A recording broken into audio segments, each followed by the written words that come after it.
Assalamualaikum warahmatullahi wabarakatuh. Hamdan wa syukurillah, summa salatu wassalamu ala rasulillah. Pertama-tama saya ingin menyampaikan mohon izin kepada Gus Sani Uye karena videonya saya reaction, dimana dalam video Gus Sani Uye menjelaskan ada aswaja, ada netizen yang beragama Wahabi menantang Gus Sani Uye, tunjukkan dalil kunut, tunjukkan dalil kunut. Kalau bisa tunjukkan hadis sahih tentang dalil kunut subuh, maka aku kasih kau sepeda motor. Semuanya NU pun kau bisa aku kasih. Astagfirullahaladzim, sombongnya lah orang Wahabi ini. Oke, jadi begini, sama dengan mengatakan dia ini Wahabi mengatakan Imam Syafi'i itu bodoh. Ini orang Wahabi yang bertanya ini, yang mengomentari video Gus Sani Uye ini sama dengan mengatakan Imam Syafi'i itu bodoh, mengatakan Imam Syafi'i itu nggak tahu apa-apa tentang hadis. Coba bisa bayangkan sekelas Imam Syafi'i memfatwakan kunut subuh itu sunnah dengan hadis palsu, dengan hadis tidak sahih. Astagfirullahaladzim. Lalu kemudian Wahabi mengatakan yang namanya ulama kan juga manusia juga bisa salah. Astagfirullah, ini kan logika cetek dari otak Wahabi. Kalau Imam Syafi'i bisa salah, terus kau gak bisa salah. Ustaz kau yang baru lahir tuh gak bisa salah. Khalid Basalamah. Nah, kalau Firanda oke lah, dia mengatakan kunut subuh itu kuat hadisnya, dalilnya. Siapa yang mengatakan, yang mempersoalkan kunut subuh keluar dari manhaj salaf, saya sepakat sama Ustaz Firanda. Tapi sisanya sok-sok hebat, sok-sok mantap, menghina Imam Syafi'i. Itu sama dengan menghina Imam Syafi'i itu, memfatwakan kunut subuh itu sunnah. Lalu kemudian tidak ada hadisnya, berarti kan mengatakan Imam Syafi'i itu bodoh. Terus ulama kau lebih pintar daripada ulama Syafi'i. Luar biasa memang otak Wahabi ini. Izin Ustaz Sani Uye, saya reaction video antum. Sani Uye, semua warga NU, waduh rek, luar biasa ya kesombongan orang ini. Nantang-nantang dan kemudian mau memberi hadiah sepeda motor. Bukan hanya Sani Uye, semua warga NU. Waduh, ya Allah, subhanallah. Begini ya Padang Kelor, kalau jadi orang itu jangan sombong, apalagi bahan bacaannya sangat minim sekali, sudah nantang-nantang seperti ini. Bertanyalah dengan baik, bukankah orang yang mengamalkan sunnah, yang merasa paling sunnah, orang yang mengamalkan sunnah, yang merasa paling sunnah itu pasti meniru sifat Rasulullah Shallallahu Alaihi Wasallam, dan Nabi tidak seperti ini. Pasti Nabi nggak suka orang yang bersikap seperti ini. Betul. Dan kami akan menjawab apa yang Anda tantang untuk diri kami dan semua warga NU. Dan harus Anda ketahui, kami tidak mau dan tidak akan pernah sama sekali mau mengambil hadiah Anda. Sebab Aku mau kalau ada mau aku bertiga hanya satu, ridho Allah Subhanahu wa Ta'ala. Kami akan tetap menjawab apa yang Anda pertanyakan kepada kami berdasarkan kitab-kitab para ulama. Coba Anda itu buka dalam kitab Sahihul Bukhari, tepat pada juz pertama halaman 231, terbitan Maktabatus Syuruk Ad-Dauliyah. Jadi begini Ustaz Sani Uye, Wahabi itu seperti yang disampaikan Allah dalam Quran, khatamallahu ala qulubihim wa ala sam'ihim wa ala absarihim ghishawah. Allah udah tutup hati mereka, penglihatan, sam'ihim pendengaran, absarihim penglihatan. Jadi otaknya itu, mukanya itu udah muka tembok, diapain pun nggak mempan. Kalau dalam ayat lain, muzabzabina baina dzalik, nggak bisa diapa-apain. Sudah kita jelaskan berulang-ulang, kunut subuh itu ada dalilnya. Kunut subuh itu sahih. Kalau kita buka kitab jelas itu ada dalilnya. Imam Syafi'i keluarkan kunut subuh itu. Tapi itu masalah Wahabi ini sok lebih pintar dari Imam Syafi'i.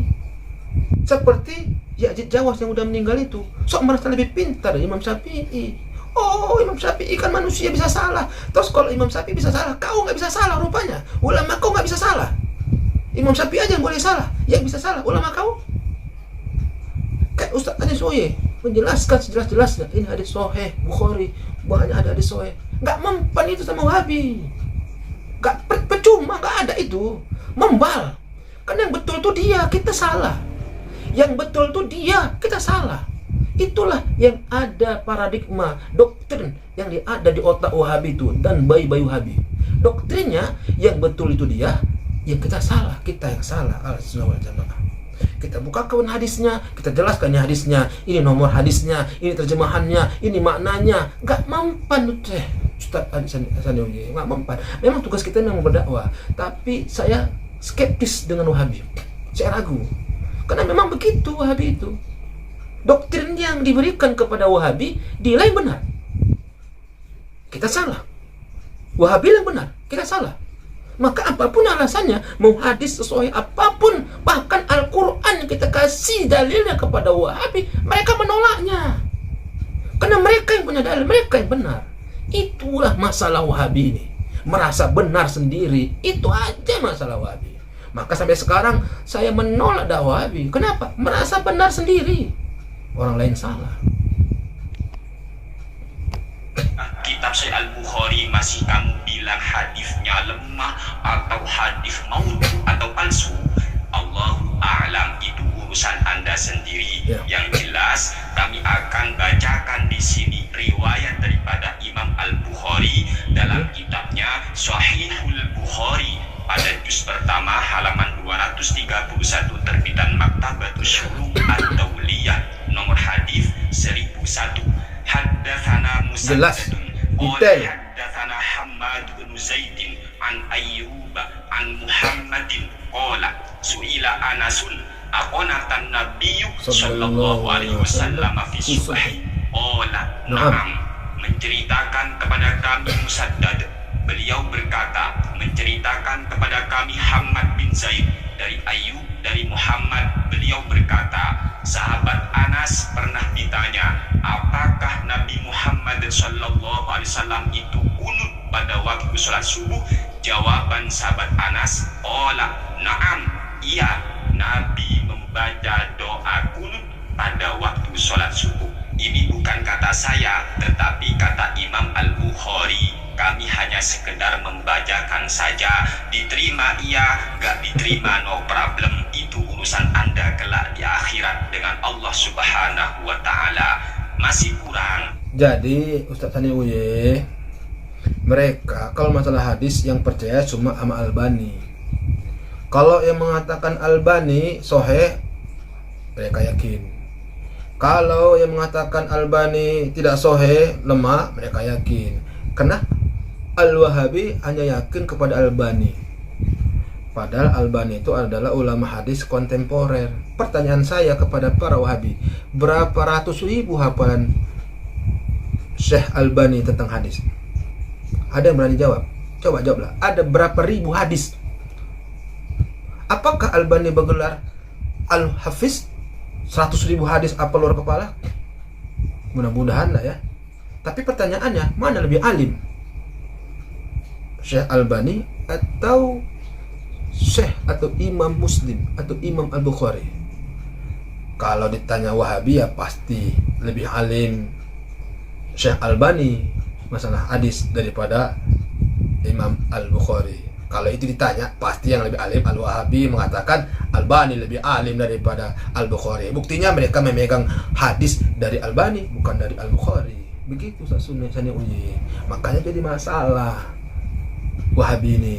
Gak percaya dia dengan hadis Al-Bukhari, yang percaya dia adalah hadis Albani. Coba cek dalam kitab Al-Azkar karya Imam An-Nawawi, seorang ulama yang bermadzhab Syafi'i. Beliau ini al-faqih, ahli fikih, ahli hadis. Dalam kitabnya Al-Azkar Al-Adhkar pada halaman 57 terbitan Nurul Huda. Ya, dalam kitab Babul Qunut fis Subhi. Bab tentang doa qunut pada waktu salat subuh. I'lam Annal qunuta fi salati subhi sunnatul hadis sahih fihi an Anas radhiyallahu anhu anna Ketahuilah bahwa doa Rasulullah qunut subuh itu hukumnya sunnah. Hal ini berdasarkan hadis yang sahih dari sahabat Anas radhiyallahu anhu.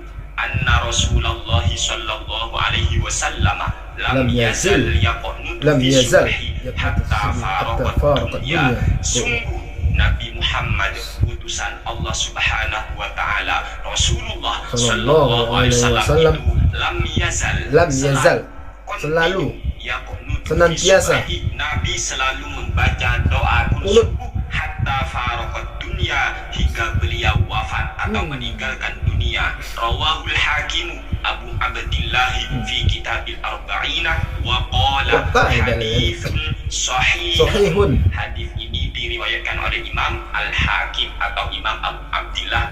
Tapi sama Wahabi ini Wahabi akan percaya Ustaz nggak akan percaya bayi-bayi Wahabi, Ustaz Wahabi, kecuali Ustaz Piranda ya. Kalau Piranda memang diakuinya udah itu qunut subuh itu kuat dalilnya. Sisanya itu nggak percaya, ini bayi-bayi Wahabi ini nggak percaya sama qunut subuh. Di dekat saya itu Wahabi bayi-bayi Wahabi itu nggak mau angkat tangan, bid'ah katanya. Tapi mau juga sholat di belakang awak katakan bid'ah, tapi sholat di belakang awak kan ngawur itu. Astagfirullahaladzim, nggak akan percaya mereka ini sama ini. Yang percaya cuma sama Albani mereka ini, sama Imam Nawawi mana percaya. Al-Hakim ini kata beliau, orang ahli hadis ini, ulama ahli hadis Imam Al-Hakim, kata beliau hadithun sahihun. Status hadis ini sahih bahwa Nabi Muhammad sallallahu alaihi wasallam selalu membaca doa qunut subuh hingga beliau wafat. Kalau dua kitab ini masih kurang, monggo cek dalam kitab Al-Mustadrak ala Sahihain karya Imam Al-Hakim. Nggak percaya juga. Tambah lagi dalil yang lain lagi. Terbitan Darul Kutubil Ilmiyah. Nomor hadis 1100. Lengkap dalil qunut subuh ini. Akhbarana Abul Hasani Ali bin Muhammad bin Uqbah Asy-Syaibani bil Kufati. Haddatsana Ibrahim bin Abil Ambasi Al-Qadi. Haddatsana Sa'id bin Utsman Al-Kharrazi. Haddatsana Abdurrahman bin Sa'id Al-Mu'adzim. Haddatsana Fitr bin Khalifah an Abi Tufail an Ali wa Ammarin Nabi sallallahu alaihi wasallam kana yajharu fil maktubati Bismillahirrahmanirrahim wa kana yaqnutu fi salatil fajri wa kana yukabbiru min yaumi arafata salatal wadati wa yaqta'uha salatal asri akhir ayyamit tashriqi. Hadza haditsun sahihul isnadi wala a'lamu fi ruwatihi mansuban ilal jarhi. Dari Sayyidina Ali dan dari Ammar, sesungguhnya Nabi Muhammad sallallahu alaihi wasallam kana yajharu fil maktubati bismillahirrahmanirrahim. Beliau Nabi kita Muhammad sallallahu alaihi wasallam itu menyaringkan bacaan basmalahnya ketika sholat maktubah. Wa kana yaqnutu fi sholatil fajri, dan beliau itu membaca doa qunut pada waktu sholat fajar atau sholat subuh. Komentar dari Imam Al-Hakim, seorang ulama ahli hadis ini apa? Hadza haditsun sahihul isnad. Hadis ini adalah hadis sahih sanadnya pun sahih. A'lamu fi ruwatihi mansuban ilal jarhi, dan saya tidak tahu dalam rawi hadis ini ada yang dinisbatkan terkena jarah. Gak ada. Artinya apa? Hadis ini jelas tidak punya masalah. Ini kata para ulama, bukan kata kami. Kami sekedar membacakan saja. Lah biasanya orang yang anti qunut subuh itu setelah diberitahu bahwa doa qunut subuh itu hadisnya adalah hadis sahih, mereka biasanya akan berkata lagi begini, oke, kami akui bahwa dalil doa qunut subuh itu memang hadisnya adalah hadis sahih, tapi kesunahan doa qunut subuh itu sudah dimansuh karena Nabi telah meninggalkan doa qunut subuh. Biasanya begitu teriakan mereka setelah mereka disodorkan hadisnya hadis sahih, masih ngeles lagi. Ya biasa teman-teman, mereka itu memang tidak mau dan menerima tidak kebenaran. hujah, melainkan Wahabi tak mau menerima kebenaran dari aswaja. Itu kami di sini akan membacakan kitab Al-Majmu' Syarhul Muhadzab karya Imam An-Nawawi, tepat pada juz 4 halaman 495 terbitan Darul Kutubil Ilmiyah. Kata Imam An-Nawawi, wa ammal jawabu an hadithi Anasin wa Abi Hurairah radhiyallahu anhuma fi qawlihi thumma tarakahu fal muradu tarku du'ai ala ulaikal kufari wa la'natihim faqat la tarku jami'il kunuti au tarkul kunuti fi ghairi subhi. Untuk menjawab hadis dari pihak yang anti bersubuh itu kan biasanya berdasarkan hadis dari sahabat Anas dan hadis sahabat Abi Hurairah.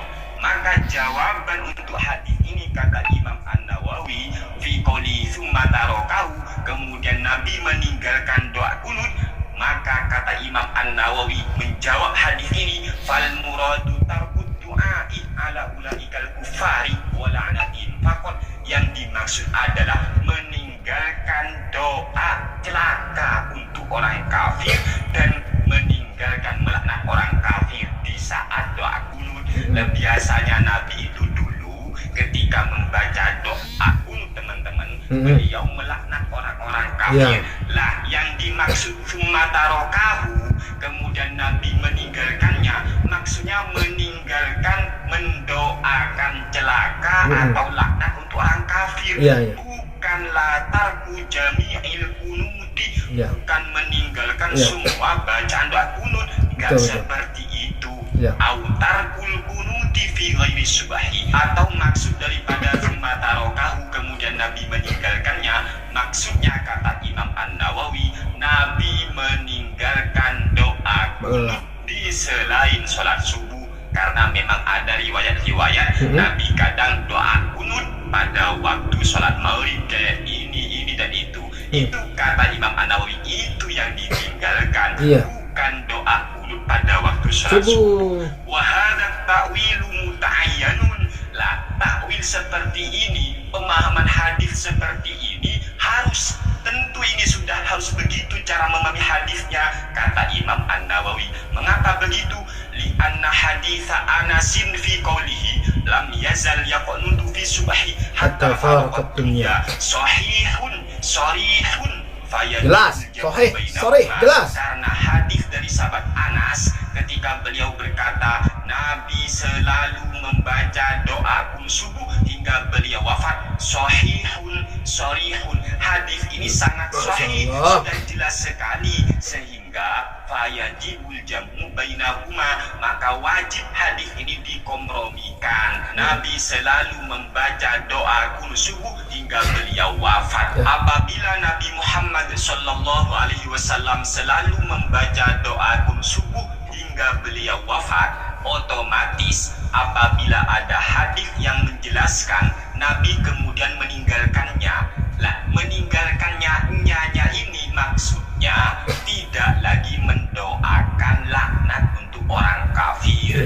Begitu. Kenapa harus begitu cara memahaminya? Agar tidak terjadi kontradiksi antara hadis yang satu dengan hadis yang lainnya. Inilah metode al-jam'u, pengkompromian hadis. Kata Imam An-Nawawi di sini, wa hadzal ladzi dzakarnahu muta'ayyanun lil jam'i.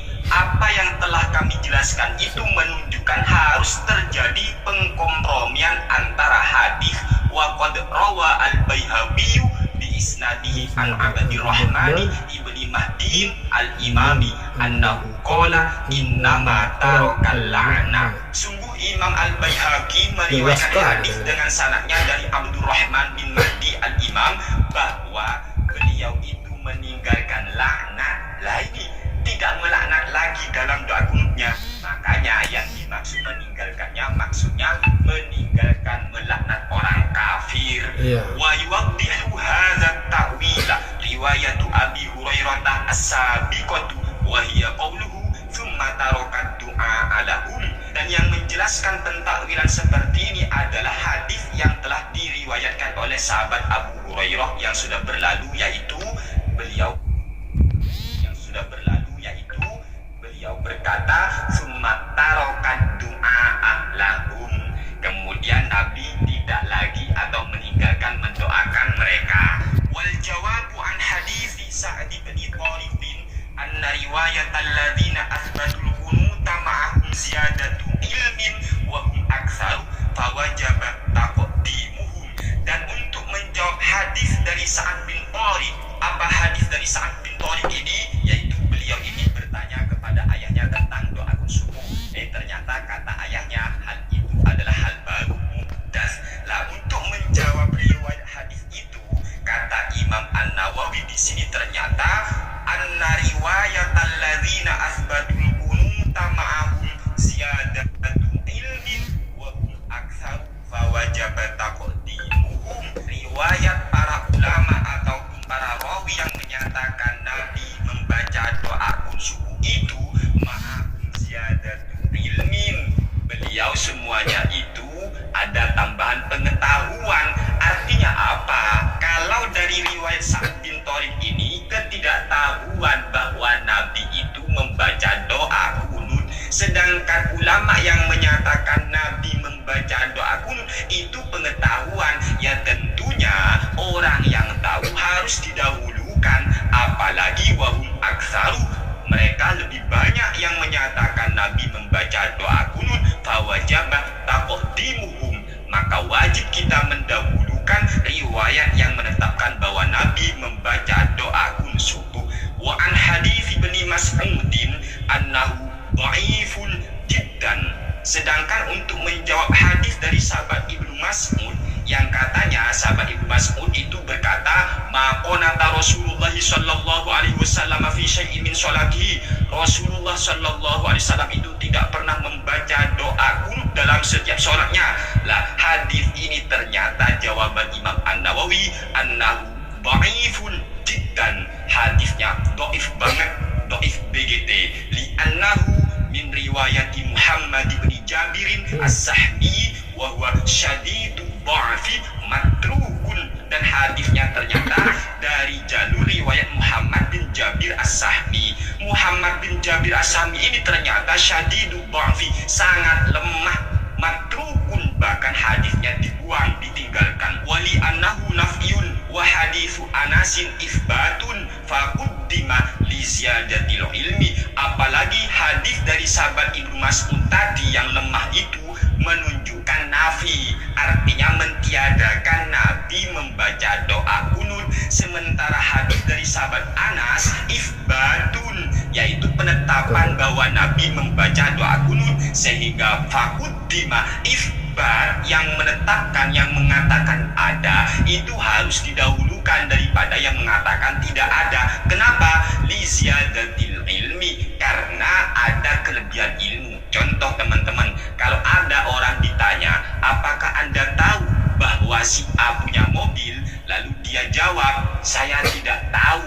Lah ini jawabannya. Kemudian Anda nanya lagi ke orang lain, apakah Anda tahu bahwa si A punya mobil? Dia jawab, saya tahu dia punya mobil. Lah yang mengatakan saya tahu punya mobil itu harus didahulukan daripada orang yang mengatakan tidak tahu. Kenapa? Sebab orang yang mengatakan saya tidak pernah dan dia punya mobil, saya tidak tahu dia punya mobil, itu menunjukkan ketidaktahuan. Sedangkan orang yang mengatakan saya tahu, lah ini kelebihan ilmu, li ziyadatil ilmi, sehingga faquddima harus didahulukan. Wa hadits Ibnu Umar annahu lam yahfazhu aw nasiyahu wa qad hafidhahu Anasun wal Bara'u bin Azibin wa ghairuhuma faquddima man hafidhah. Sementara hadis dari sahabat Ibnu Umar yang mana beliau menyatakan saya tidak hafal atau saya lupa tentang masalah doa kunut itu, ternyata sahabat Anas ataupun Al-Bara' bin Azib maupun sahabat-sahabat Nabi yang lain ternyata menghafal, ternyata ingat bahwa Nabi itu membaca doa kunut subuh, sehingga faquddima man hafizah, maka yang harus didahulukan ya pasti orang yang atau sahabat lah, sahabat yang menghafal, artinya sahabat yang menyatakan Nabi membaca doa kunut subuh. wa an hadits Ibnu Abbasin annahu. Alhamdulillah, Masya Allah. Begitu detail ya, dan sahih, luar biasa ternyata dalil kunut subuh ini. Tadi kita sudah dengar, mudah-mudahan para Wahabi juga mendengar. Tapi ya kembali lagi, Wahabi itu adalah doktrin. Apapun jawabannya, apapun dalilnya, siapapun ulamanya, siapapun syekhnya, yang betul cuma dia, yang benar cuma Wahabi, kita aswaja pasti dikatakan sesat. Na'udzubillah, semana'udzubillah. Saya bangga sekali jadi aswaja. Ternyata amal ibadah aswaja itu semuanya ada dalilnya, Masya Allah. Dan apapun fitnahan dari Wahabi itu ternyata hanyalah isapan jempol belaka. Mudah-mudahan Wahabi, siapapun Wahabinya, yang mendengarkan penjelasan Ustadz Sani tadi berdasarkan dalil-dalil yang luar biasa, Allah berikan hidayah dan berhenti nyinyir tentang kunut subuh. Kalau kamu nyinyir-nyinyirlah, tapi harapannya udahlah, berhentilah nyinyir kunut subuh. Udah jelas dalilnya. Anda nggak mau kunut subuh, silahkan. Kami kunut subuh ada dalil kami. Kami tak pernah nyinyirin kalian yang nggak pakai kunut subuh. Maka tolong jangan nyinyiri kami yang pakai kunut subuh. Kami punya dalil, mungkin kalian juga punya dalil. Hargai dalil kami, maka kita pun akan menghargai kalian. Kalau kita saling menghargai, maka terjadilah ukhuwah Islamiyah yang luar biasa. Tapi memang sama Wahabi kita tidak bisa bekerja sama. Kerja hari-hari Wahabi adalah membidah-bidahkan amalan aswaja. Na'udzubillah, summa na'udzubillah. Terima kasih Ustadz Sani Uye. Terima kasih Ustadz Sani Uye. Terima kasih Ustadz Sani Uye. Mudah-mudahan ilmu Ustadz Sani berkah, dan orang yang mendengarkan ceramah Ustadz Sani Uye tadi mendapatkan ilmu berkah. Saya juga dapatkan ilmu berkah dari Ustadz Sani Uye. Wassalamualaikum warahmatullahi wabarakatuh.